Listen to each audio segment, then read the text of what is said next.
In a certain city, a politician was running for office, and he advertised for volunteer workers. There were so many young women appeared for the job as volunteers that there was a near riot. Were they interested in politics? No. The first question they asked was, how many men have appeared?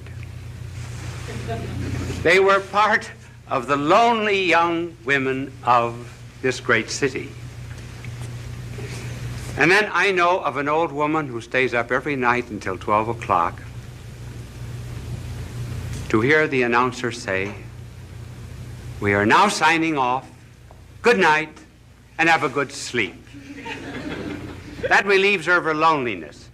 There was really and truly, a woman wrote to me and told me that my program was the only one to which her cat ever listened. So our subject tonight has to do, to some extent, with loneliness. It affects all ages. Children are lonely. 5 million of them belong to divorced parents in this country. Boys get lonely. That's why they join gangs, because they get power which they do not individually have. Young girls are lonely when they get a pimple on the nose. Older girls are more lonely still when the boy treats them as a glass, throws the glass aside after he has taken the drink. They find then that they're just a replaceable part in the great erotic IBM machine. Their loneliness increases. Then there's the loneliness of leadership, being the top man on the totem pole. There's the loneliness of being at the bottom of the totem pole, because you're just one of the masses. You're apt to lose your personality. The loneliness sometimes of marriage, where all the jokes have been told. There's no new event to narrate. And it's the terrible solitude of being alone together. And then even when it does remain fine and noble and rich, even in moments of greatest unity, there is a feeling of apartness after such an ecstasy. One hopes to completely submerge oneself, and yet one finds oneself back again. The hypochondriacs, of course, are lonely. And so we were asked to talk on this program about this subject of loneliness. And I'm going to give, after these facts, which we've just narrated, I'm going to give first the causes, and then I'm going to suggest some remedies. Now, I didn't know whether to use the blackboard or not. My angel is here, and I cannot think of any diagram that I could use. Just write causes on the board. So I'm afraid I will not be able to use my angel, but just before I came on the program, he wanted to know if I would play a game of golf with him tomorrow. And I told him that I was not old enough for golf because I play tennis twice a week. When I get old, I am going to play golf, and I'm going to have a wagon, too, to take me around from hole to hole.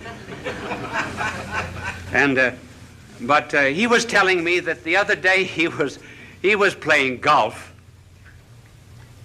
and he drove off 225-yard hole it was, and the ball went right into the cup. And he looked up to heaven and he said, "Dear Lord, let me do this by myself." He's not a lonely angel, as you see.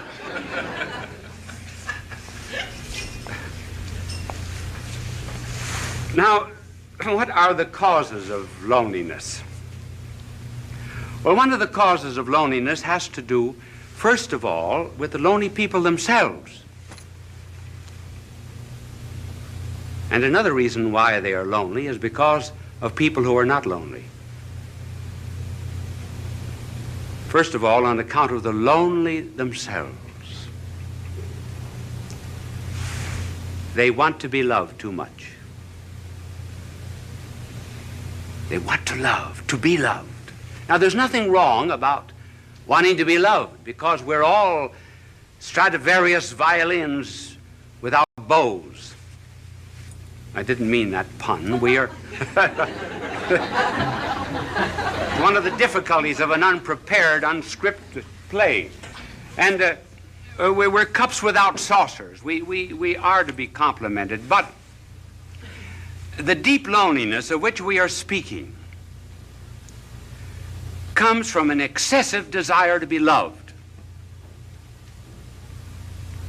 The more I want to be loved,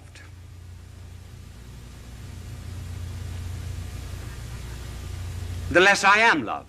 The less I'm loved, the less lovable I become. The less lovable I become, the less I am capable of loving others.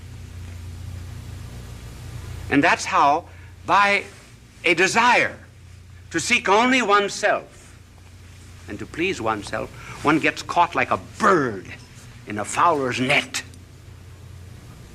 And the more one struggles to get out of this loneliness, the more one is captured by it. Just take some concrete examples of this desire to be loved. I know of a mother whose daughter was away at college. And she used to call up the daughter every night. Would keep the daughter on the phone for an hour and protested to the daughter that she was not appreciated as she should be. And because other girls in this college wanted to use the phone, she said to her mother, "Mother, I'm forbidden to use the phone anymore." One day, the superintendent had sent for her, and she was unable to answer the phone, and she told her mother, "Send someone to answer the phone for her." The mother said, "This is the end," and she refused to see her daughter again. Thus, by wanting too much to be loved without loving, one loses even the love that one seeks. And then there was a fiancée. She used to. I wonder if any of you young women in the audience ever do that. Do you know what she would do? She would write down in a book every time the boyfriend called how long he spoke. She also wrote down how often he wrote and how many words he wrote in each letter. She felt that she wasn't loved enough, so she began writing herself anonymous letters, threatening her. And she said that these letters came from a well-known author in the city. And finally, she was exposed by this man whom she blamed, and eventually the marriage was broken off. She just loved too much, loved to be loved. And then there was the wife who felt that her husband was paying no attention to her, insisted that he stay away from work. She wanted to go to a picnic, wanted to go to the beach, and he found excuses many times, and finally he lost his job. The marriage broke up. So one of the principal reasons of loneliness, therefore, is this egotism which seeks only oneself. And you can already see the cure anticipated by the mere fact that we mention this cause. But then there's another cause of loneliness, and that's on the part of the people who are not lonely. They do not bring any love to these people.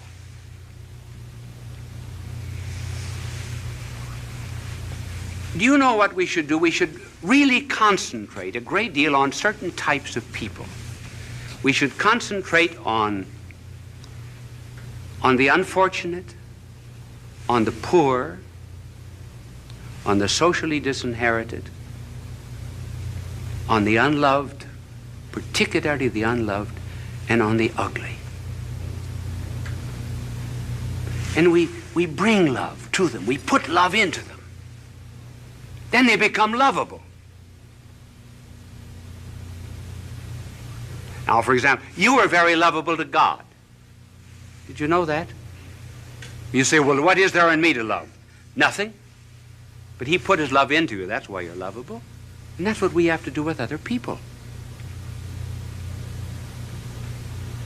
And so the loneliness of these people is increased also because the rest of us will not listen to them. Listening is a therapeutic. There was a psychologist who formulated a marriage case that involved sexual, financial, social, and legal complications. He went to 100 clergymen and 100 priests to present the story, and he carried a stopwatch with him. Do you know how long they listened? The average was 2.5 minutes. Then off-the-cuff answer. They refused to listen. They refused to care. George Bernard Shaw has something rather good on that subject. In his play St. Joan, King Charles says to Joan, "Why do not the voices come to me? I am the king." And Joan answers, "They do come to you, but you do not hear them. You have not sat in the field in the evening listening for them.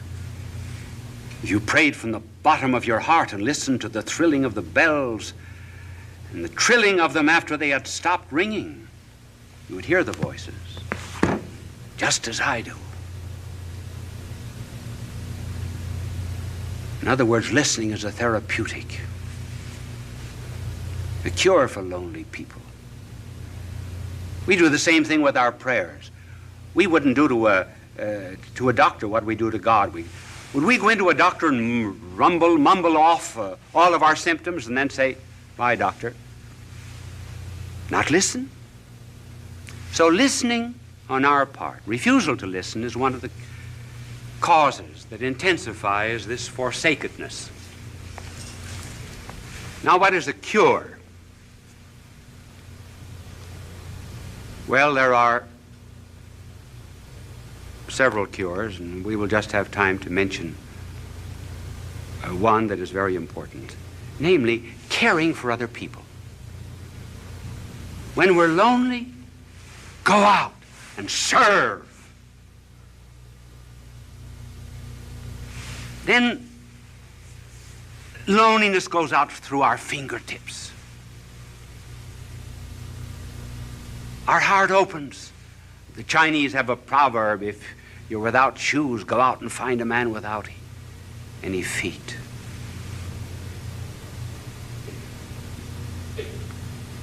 Caring for others. I remember when I first went to Europe to study, to do my university work as a young priest. The first Christmas I was lonely. I was really lonesome. I think it was the only time in my life I was lonesome.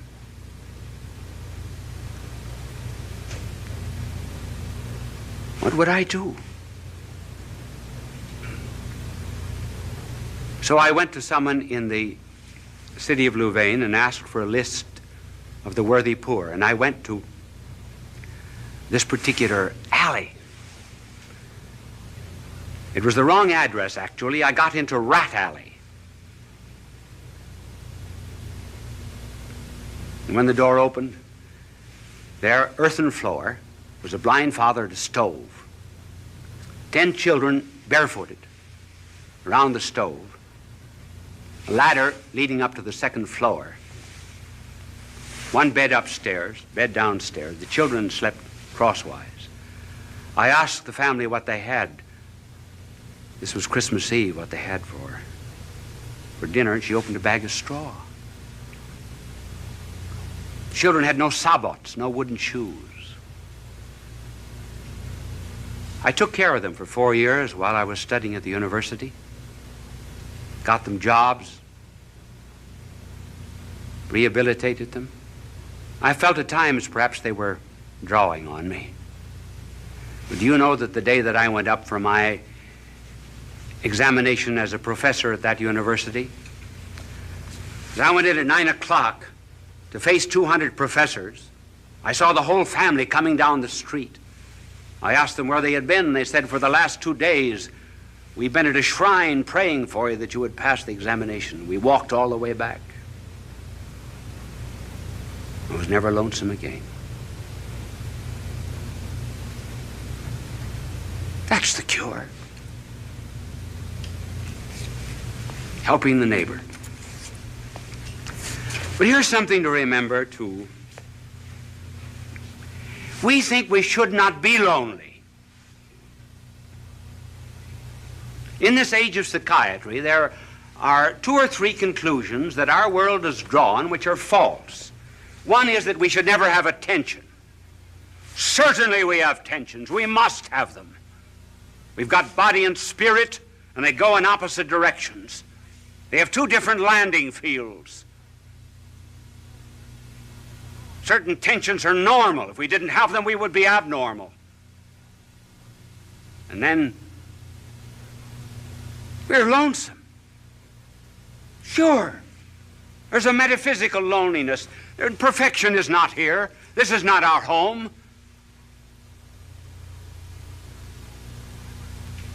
I've got something that I want in my heart that nothing on this earth can satisfy, and nothing can satisfy you either.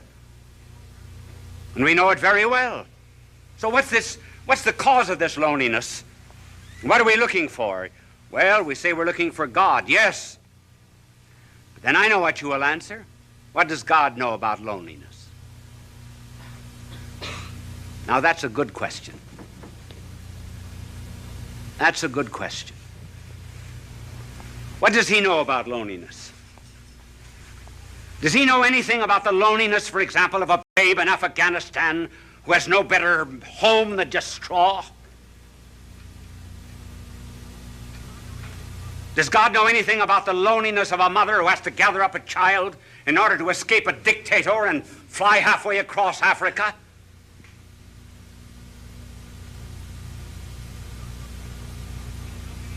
Does God know anything about the loneliness of a man that's born on the wrong side of the tracks? Who's isolated socially from people simply because his hands are calloused with common labor and is denied decent society? Sure, does God know anything about that kind of loneliness, for example, in which one is expelled from a city, disowned by one's own people?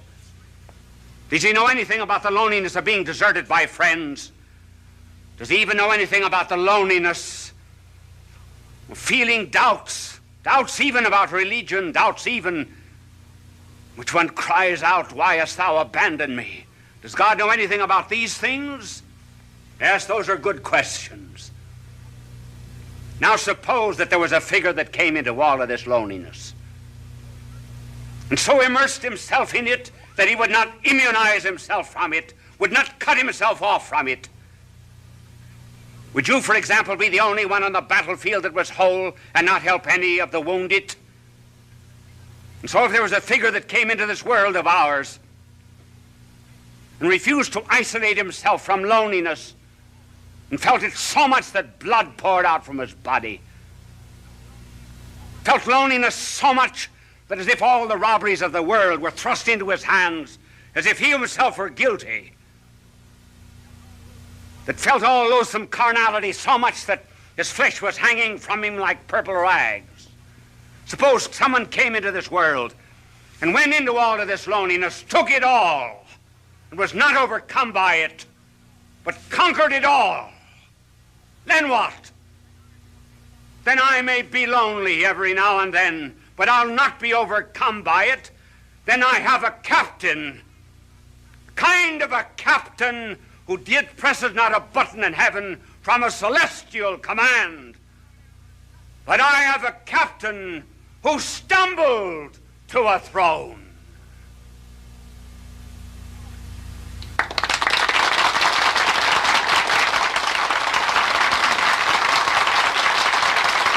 Bishop Sheen will return in a moment. Did that telecast seem a little short to you? Actually, I was just informed that we were 1 minute short. Now, I have a clock before me over there, and I keep my eyes on it.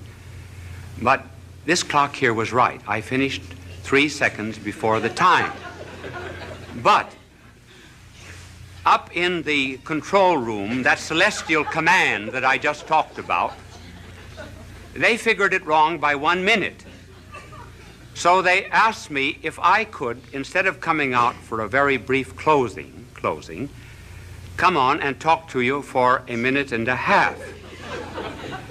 Now, you are put to the test.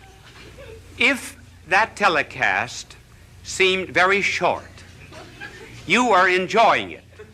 We would say time passed like anything. If you were not enjoying it, it seemed very, very long. As a matter of fact, this 1.5 minutes will seem interminable to you.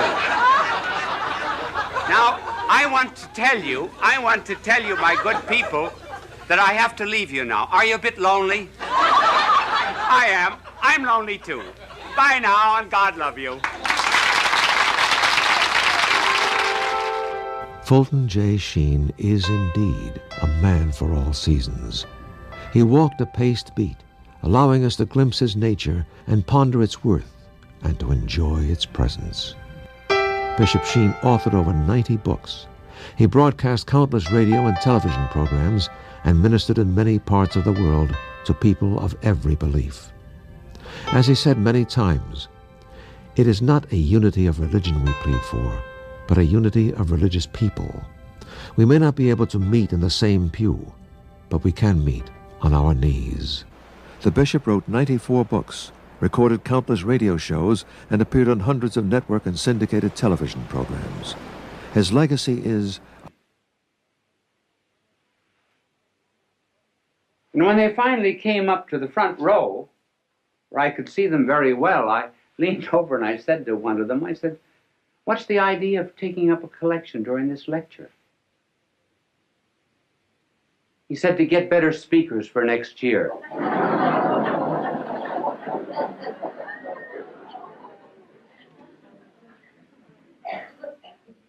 So I am not presenting myself as a model to you on how to talk. It's just merely that there have been so many letters coming to me asking me to give a few suggestions that I will give them to you. They are only personal. They may not apply to everyone, but I will give them to you for what they are worth. If I can talk now, I certainly couldn't always talk.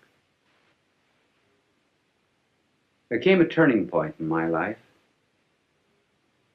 It was in college when I was a freshman. I was on the debating team, which was in the college that I attended a great honor because they put a tremendous premium on debating. I thought I was good because, after all, I was picked as a freshman. I had to be good. And the night before the debate with Notre Dame University, the coach of our debating team, Father Bergen, called me over to his office and he said, "You are the worst talker we've ever had in this college." Well, that was a terrible shock to me. I said, "Well, if I'm so terrible, why did you pick me on the team?" He said, "Because you can think, not because you can talk." But he said, you're going to learn to talk before you leave this room. Take a paragraph out of that speech, any paragraph you like. I remember we were talking on the Merchant Marine. I'll never forget, the paragraph began, I think it needs no argument to prove, and so forth. So he said, stand up there against the wall, which I did. Now he said, go over that paragraph. At the end of it, he said, do you see your mistake? I said, no. Go over it again. Went over it 1 hour. 2 hours. 2 hours and a half. I was dead. So was he. And every 2 or 3 minutes when I finished it, he would say, do you see your mistake? I said, no. But being naturally quick, after 2 hours and a half, I saw it. He said, do you see your mistake? I said, yes, I think I do. I'm not natural. He said, that's right. That's all. And he dismissed me. You notice how often speakers, as soon as they get up on a platform, or ministers or priests in the pulpit, everything changes, their voice changes, their attitudes, their poses. I think many prayers that we say are, we're not talking to God. We're talking to an audience, particularly prayers at banquets, and inaugurations and so forth. And we put on artificial poses. Oh God, we ask thee to send down upon us thy benediction, thy blessing upon the sailors who are at sea, the merchants at their counting table, the lawyers at their bar. Well, that's not the way people talk. So, being natural and preparing a talk, what would be some suggestions? Now, the way I prepare a talk is not perhaps the way everyone would want to do it, but I can only give you my way. In order to prepare a talk, one must do a tremendous amount of reading. Each one of these telecasts of mine would represent between 20 and 40 hours of study. When I get through, what have I got? Nothing but a bits of yellow pages. I think I have one in my pocket. But before I show it to you, I will tell you what I do. I study, I do research, and I begin to understand the subject. Then, when it gets into my head, I begin to write out points. Generally just 3 or 4 points that I'm going to talk about. I will only write out the heading. And then I will tear up the paper. And then rethink what I was saying. So that when I prepare a telecast, there must be 20, 30 to maybe 100 pages that are torn up. And then the closer I get to the end, the smaller the pages are. This is this telecast. And I brought it out here, not because I'm going to refer to it, but just simply because it shows you the points, how small the points are. And by doing a tremendous amount of study, the mind creates an atmosphere for the talk. There is much more air round about us than ever gets into the lung. There's more food at the table than ever gets into our stomach. There are more things to see in nature than ever comes into the eye. And so when one rises to give a talk, one should have an atmosphere, a certain ambient knowledge round about that one can pull in this idea or that, as it were, from the air while you're talking. So that instead of writing out the speech, word for word beforehand, and then memorizing it like this, one thinks it from the head out. That's the reason you tear up the paper, so you don't have any information. You have to think it. Then you write down the ideas again. Well, by the time you get up to talk, you've already given the speech 10 or 15 times. And incidentally, it isn't a bad idea sometimes to talk out loud. If you can find a place in this day and age where you can walk and talk out loud without being counted crazy. How often, for example, students are asked to explain something. They think they know the lesson. When they get up, it's not there. And why? Because they were consecrated and dedicated to a dead page. Never went through their mind.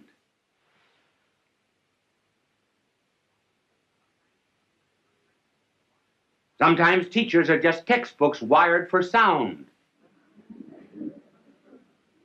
And studying is nothing but what is in print, passing from the mind of the book to the notebook of the teacher, or rather from the notebook of the teacher to the notebook of the student without passing through the mind of either. Now, this method of preparation is not, is hard. It's very much easier to write something out and then to learn it than to do it this way. Sometimes if you do not feel well when you're giving a telecast or a lecture, thoughts do not come. You cannot always recall exactly what you had in your mind. But at any rate, there's a spontaneity. That's what people like. Even the mistakes you make. Now, one of the reasons, for example, why people like to have me draw is because everybody in the audience can draw better than I can. They feel they're far superior, and rightly so. So if I make a mistake in talking, fine. That's good. They say, I could do it just as well as that. And they can. This method, while it's harder and is a wonderful preparation for absorbing knowledge, has difficulties. One difficulty is that there are some people who give speeches who must write them out. For example, the President of the United States has to have his speeches written because every word is important. Then, too, there are some things that are not worth learning.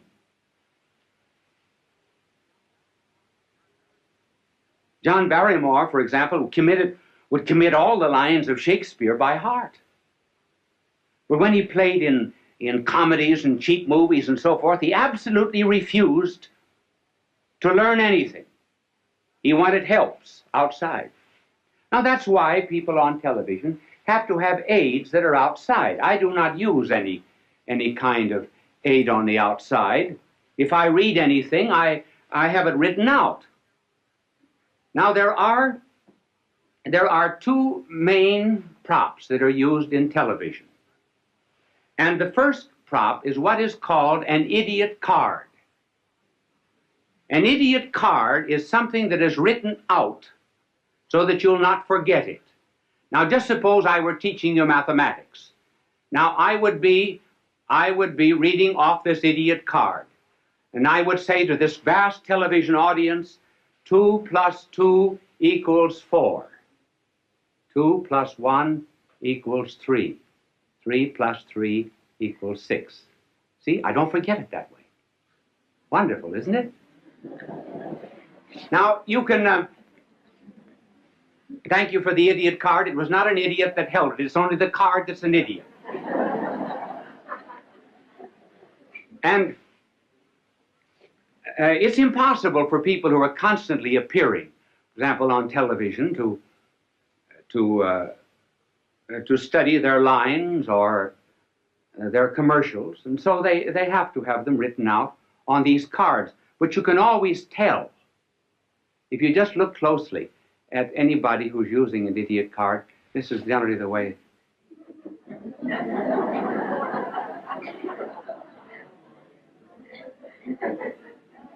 So do not be hard on them. If I were saying something that was not worth committing to study, I certainly would use one too. Now there's another prop which is better, and that is what is called a teleprompter. And a teleprompter will have a whole speech on it. For example, when you hear people giving speeches on television, 999 out of 1,000 are using a teleprompter if they do not have the paper before them. Many of the commercials which you hear are written on teleprompters. And a teleprompter rolls. Now, so I was watching a television show once where the teleprompter got caught. And that's kind of hard. Now, for example, if I were using a teleprompter and I didn't know my lines, now this is exactly what I would have written out. My name is Bishop Fulton J. Sheen. My address is 366 Fifth Avenue, New York. See, then I don't forget. Now, this is the teleprompter. These are some of the aids that are used in television, and television simply could not exist without them. And they are helpful, too, simply because one is apt to forget. Many times, you're standing before a television camera. Momentarily, I can't think of the next point. Well, I'll throw in a story or something till it comes back to me. You don't know it, but I do. I don't get too embarrassed. I don't get flustered because I can't remember it. I remember, I was giving a talk once in Ireland at the Eucharistic Congress. I've forgotten when it was, sometime, a long time ago. If there was ever a time in my life I wanted to do well, it was then. And I was reciting a poem that I know just as well as I know the Our Father. It was a poem written by an Irishman, Joseph Mary Plunkett. And the poem was, I see his blood upon the rose, and in the stars, the glory of his eyes. His body gleams amid eternal snows, his tears fall from the skies. I see his face in every flower. The thunder and the singing of the birds are but his voice. And carven by his power, rocks are his written words. And I forgot the next line. Now, the reason I forgot was because I had said something before that the audience seemed to have taken politically. I didn't want it to have political significance. So while I was reciting this poem, I was giving myself an intellectual spanking. And I spanked myself so hard that when I got to the 9th line of this poem, I forgot. And I said to the audience, I forgot. Well, tremendous crowd there, tens of thousands of jaws dropped in disappointment. And when an Irish jaw drops, it collapses. So I had to get myself out of the difficulty. There came to me then a line of Patrick Henry. Not the one that you know. Oh, Patrick Henry also said something else. He said, when you're in difficulty in an oration, throw yourself into the middle of a sentence and trust to God Almighty to get you to the other end. And so I began. I didn't know what I was going to say, but I started. I said, I'm glad I forgot. So I didn't know how I was going to continue, so I started again. If I had ever wished to have forgotten anything, so I thought I'd give myself another jump on the springing board. If I had ever prayed to have forgotten anything, I should have prayed to have forgotten these lines of Joseph Mary Plunkett. I think there's beautiful symbolism in their forgetfulness. And that symbolism is that standing on the anvil of Ireland's soil, one should be able to hammer and forge out the sparks of his own poetry and not be dependent upon a magnanimous soul like Joseph Mary Plunkett.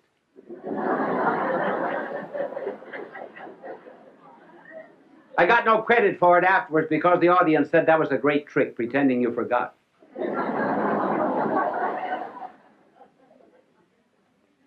It is always well to be prepared for such unexpected moments when you do forget. And even better still, when you're at a banquet and called upon to give a talk.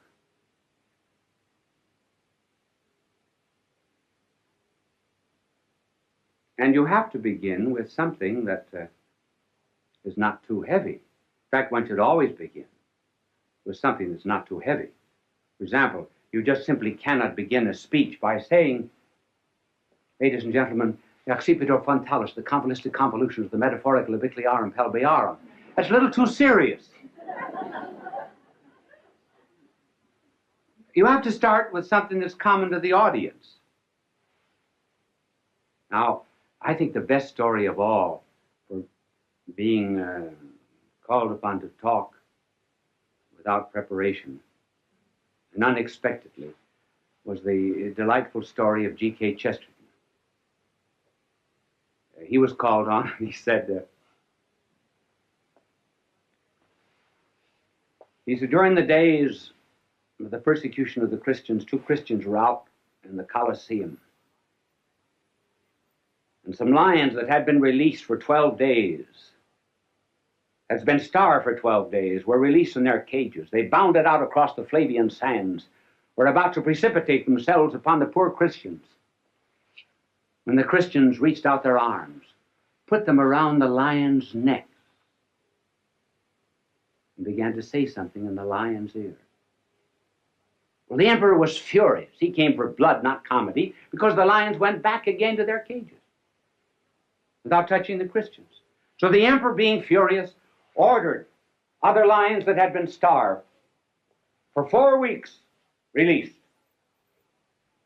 They bounded out after their prey, were about to precipitate themselves upon the Christians, and the Christians reached out their arms, put them around the lion's neck, whispered something in the lion's ear, and the lions left them and went back again to their cages.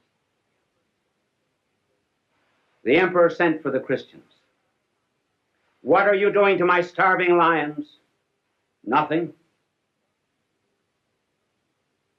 Nothing but whispering something. But what do you whisper?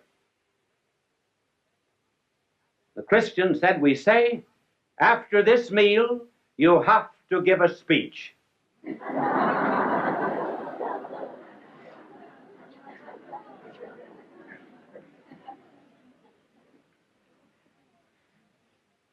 So a preparation is the most important part of the talk. And then as regards delivery, what is important is sincerity, meaning what you say.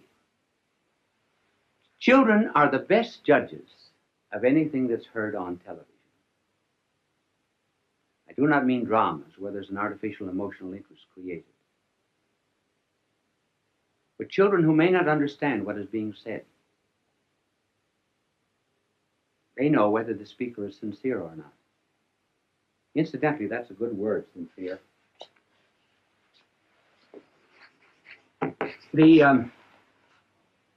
When the Romans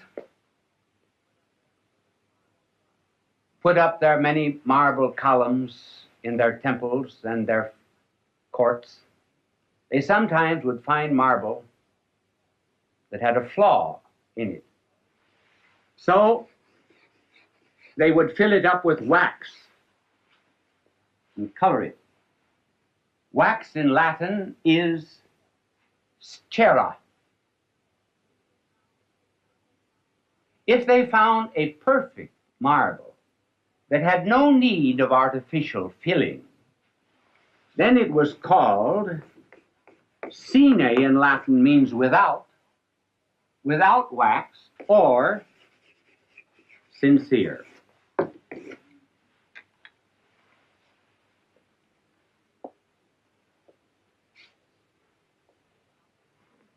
This is about the only suggestion that I would give for delivery. One just simply feels what's in his heart, that's all. Out of the abundance of the heart, the mouth speaketh. And one must not be too long. It's always better to have an audience say, I wished he'd talked longer than to have them say he had 3 good chances to quit.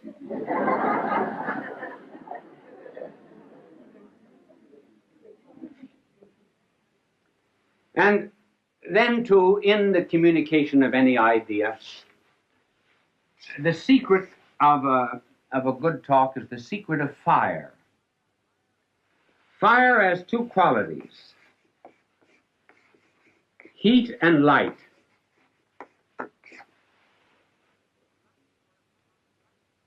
The light corresponds to the truth.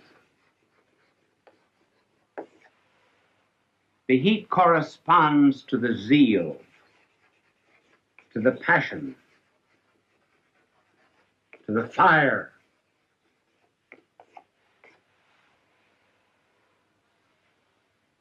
And the fire and the passion come always from the truth. When one is on fire with anything, and really believes in it, all the words come out naturally. And above all things else, the making of an orator, too, is really on his knees. Because the power to make an audience feel what you're saying does not come just from these fires. It comes from fire